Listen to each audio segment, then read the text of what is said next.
Hello and welcome to. I think the camera's changed while I've been out. A book or two to review, number 7.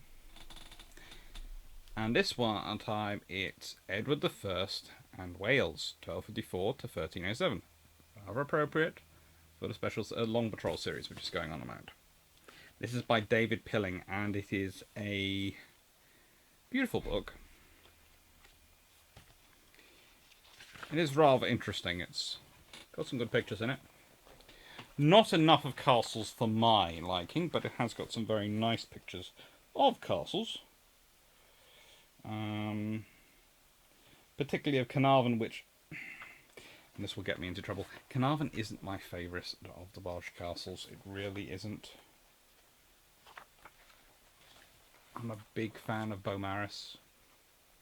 I'm sorry, the romanticism of the place just speaks to me. That's probably my favourite of the Welsh castles. And I know it's unfinished. And I know it's got a bit of a torrid history. But I love it. This is a nice book. This is a new book, but it's a nice book. And it has some very cool chapters. And they're titled things like, By this great victory, Civil War, the ford of Rid Shimwa, money matters, the road to Aberconwy, terms of submission, seeking justice, as Judas betrayed the Lord, at death, the wretched death of a traitor, a kingdom in itself, badges of subjection, the brightness of a little star, for the good of peace, raging in his fury, the king's Welshman.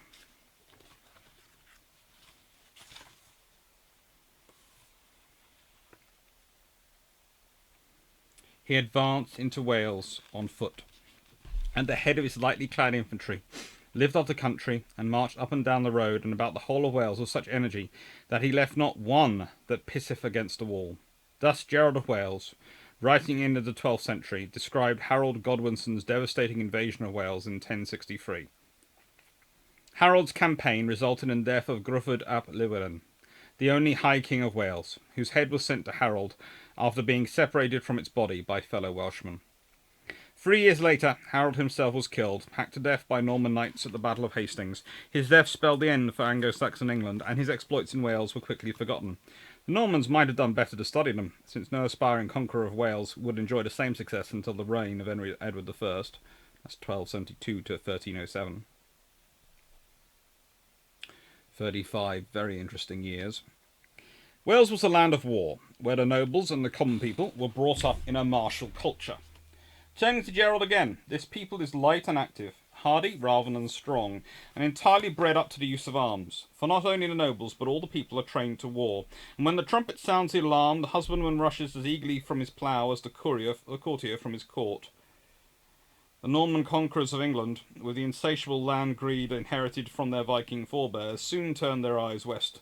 From 1070 onwards, a stream of Norman adventurers carved out new territories in Wales, hacking their way through the forests to throw up quick motte-and-bailey castles. The Welsh, far more persistent in the defence of their country than the Anglo-Saxons, rose in arms during the reign of William Rufus, 1087 to 1100, and drove out most of the invaders. However, they were unable to dislodge the enemy from Pembroke in the southwest, which left the Normans a vital foothold. With the ascension of Henry I, 1100 to 1135, an easy peace returned to Wales. By now, the March had been formed, a string of lordships stretching along the border from Glamorgan to Chester. The lords of the March ruled over a semi-autonomous realm sandwiched between England and Purwalia, governed by its own set of laws and where the king's writ barely ran, if at all. Over time, they would intermarry with the native dynasties of Wales, until the original Norman marchers had the blood of Welsh princes flowing in their veins. Technically subservient to the English crown, the marchers often allied with the Welsh against the king, while at the same time offering the first line of defence and attack for royal invasions of Wales. Henry himself, known as the Buccleuch, or Fine Scholar, because he could read, left his mark on Wales.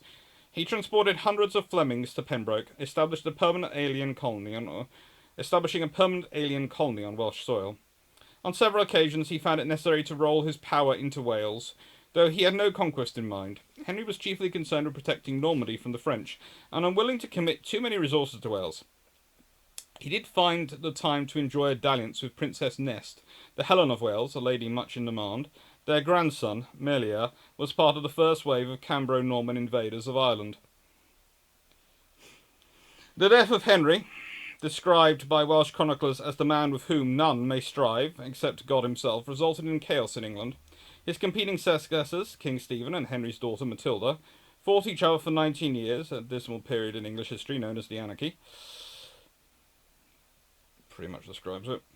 This provided the Welsh with a golden opportunity to drive out the invaders for good. In 1136, the Normans and their Flemish allies suffered a terrible defeat at Curragh Magur, near Cardigan, virtually wiping out the Norman presence in central Wales. Their last outpost was Cardigan Castle, an isolated bastion in hostile country.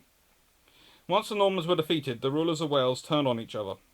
Owain and Cadwalla, sons of King Gruffydd ap Cynan of Gwynedd in North Wales, conquered Ceredigion and then divided it between them. In 1143, the alliance between Gwynedd and Debynach was severed when Anwad, eldest son of Gruffydd ap Rhys, the hope and stay and glory of the men of the South Wales, was killed by the followers of Cadwalla. No explanation is given in the Welsh annals for this crime, though it seems to have triggered a civil war in Ceredigion between Cadwalla and Owain. This rivalry between the various dynasties of Wales endured for centuries and undermined any hopes of a truly national unity.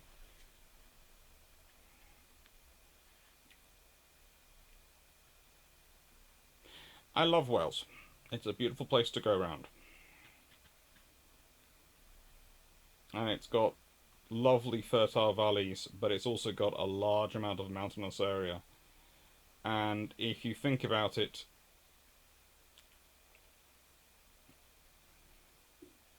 it's a large part of mountains on an island.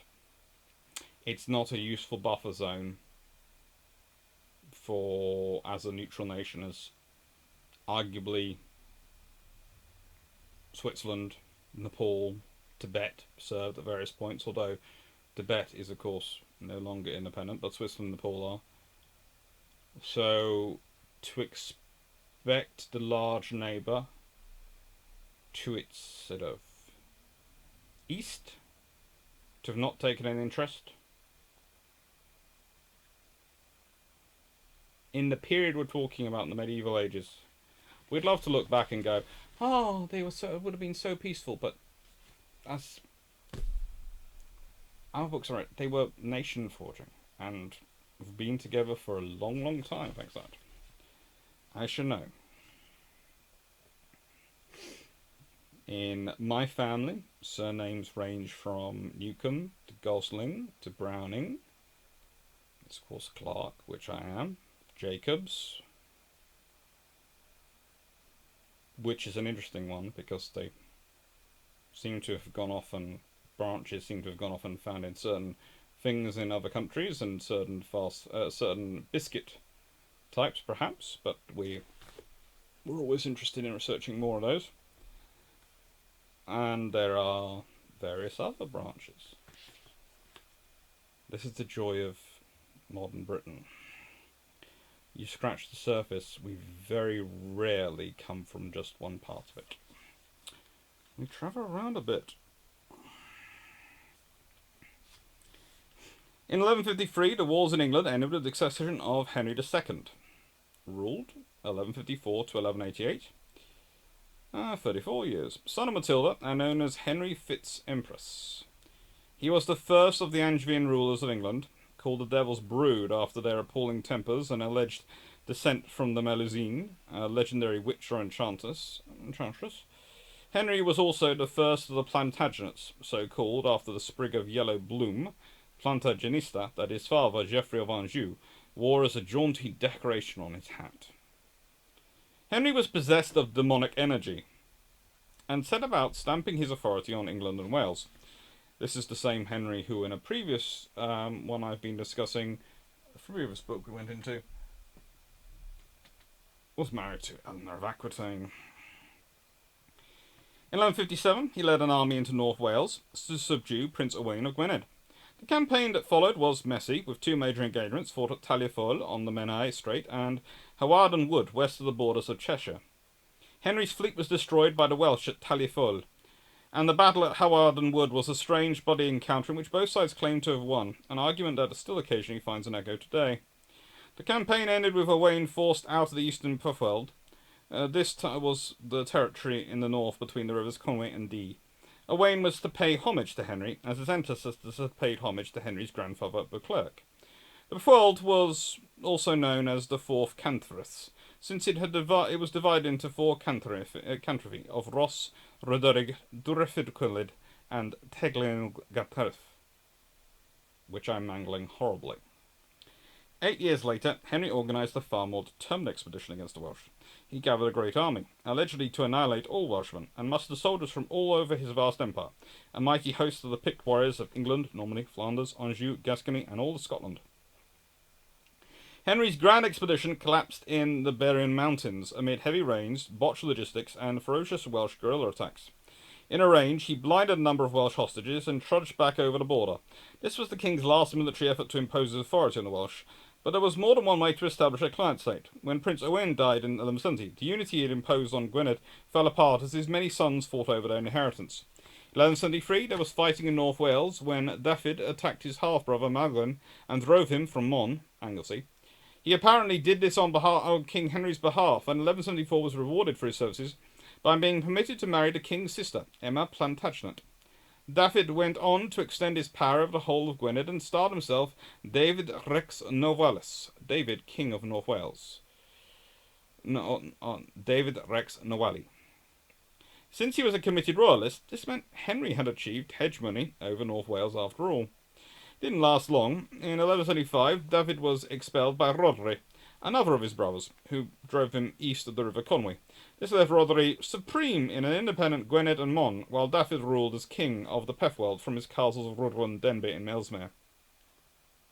The latter was an English manor on the march, given as royal gift by marriage to Dafydd and his wife Emma of Anjou. Elsewhere, King Henry succeeded in winning the loyalty of most of the Welsh princes. In 1177, the lords of Gwynedd, South Wales and Powys, amongst others, other nobles, came to Henry's court at Oxford and swore faithfulness to him. Among them was Prince Rhys of Grudeheld, a ruler of Denolf, who would be remembered as the Lord Rhys. Rhys was the latest head of the House of Dynfor, and harboured his own ambitions to unite Wales under a single banner. As well as Prince of South Wales, he also styled himself Prince of the Welsh and Prince of Wales.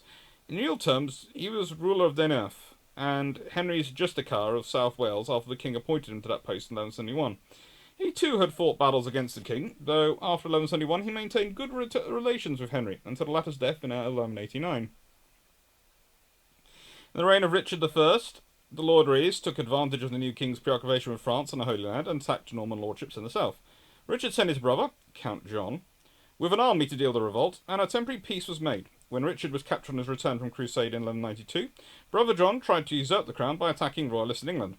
This was at the same time civil war exploded in Gwynedd, again between the descendants of Prince Owain.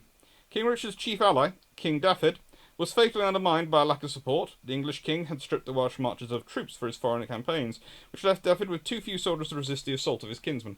In 1194 he was defeated and forced to flee into England. Lenwenef ab Owain and the two sons of Swinen de ab Owain and Rhodri ab Owain united together against Dafydd ab Owain, and they drove him to flight and took from him all his territory except for 3 castles. This was the first appearance of Llewellyn ad Eurwch, known to future generations, though not his lifetime, as Llewellyn the Great. A grandson of Owain Gwynedd, he was destined to extend his power over much of Wales. First he had to deal with his uncle, Dafydd. In 1197, Llewellyn captured Dafydd, but was persuaded to release him by Hubert Walter, Archbishop of Canterbury. The defeated old man retired to England and died there in 1203, still clinging to his empty title of King of North Wales.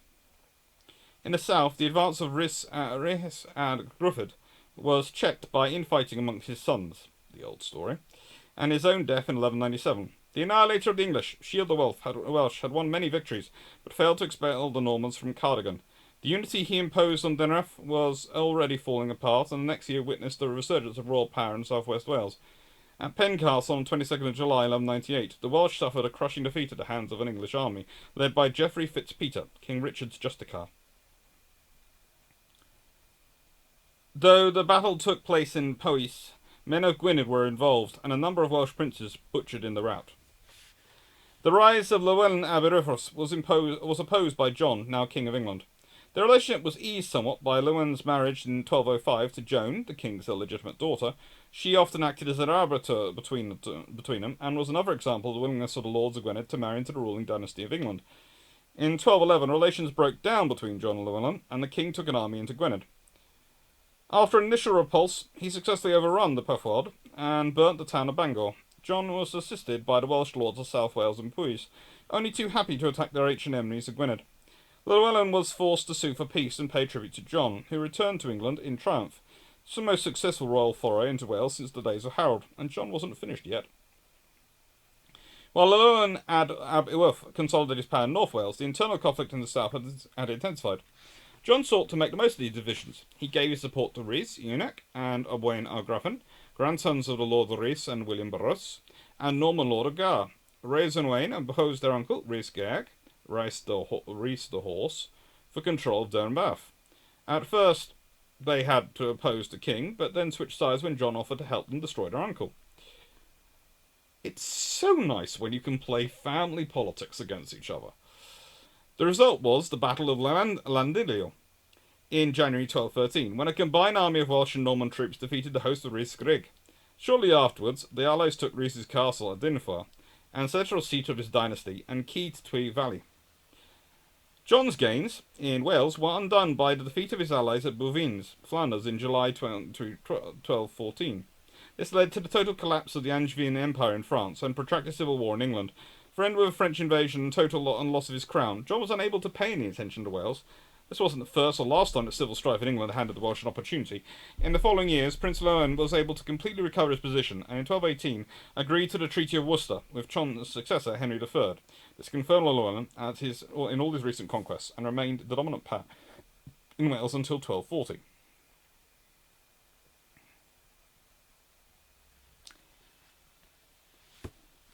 Now, this more or less continues like this until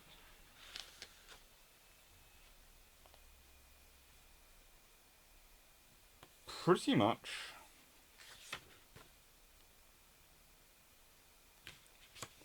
Edward I. Who is... how do I put this?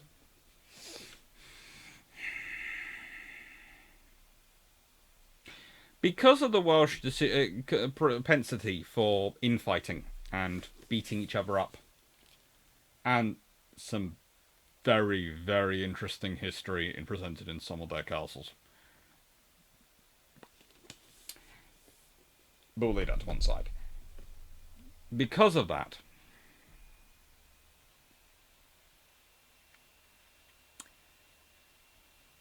there are issues. And those issues give the English openings. And how do I put this? The English have another reason for wanting to conquer Wales. You might have noticed, every time there's trouble in England, the Welsh tend to interfere in it. It's kind of like every time there's trouble in England, the Scottish tend to try and invade as well. I know one of the popular motifs you do sometimes see put around one is that it was English colonialism, etc. And there is a measure of truth for that. There is a measure of truth in that.